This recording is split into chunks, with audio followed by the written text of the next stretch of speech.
Hi guys! For today's video, hindi magluluto si Mira. Pero ngayon, kakain tayo sa Dim Sum Panda. Nag-order nga pala kami ng 4 na fried chicken siomai rice para sa amin.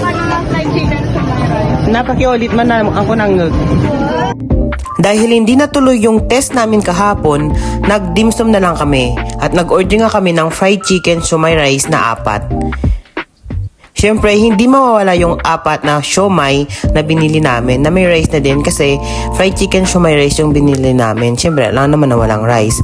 So, ayan, habang kumakain kami, biglang naulan kaya nag-change venue kami pumunta kami sa stage para lang di mabasa. Siyempre, tamang kwentuhan lang habang kumakain. Pagkatapos namin kumain, dumiretso kami agad sa sentro para magtingin-tingin ng mga kailangan na hindi naman talaga kailangan. So, bibili sana ako ng ganto, pero naalala ko may ganyan pala ako sa bahay. Charis, wala akong ganyan So, habang naglalakad ako, may nakita akong tag 150 na sapatos at bumili na din ako ng isa. Siyempre, mura. At naghanap na din ako ng salamin kaso walang bumagay sa akin kaya hindi ako bumili. So ayun lang guys, salamat sa panonood.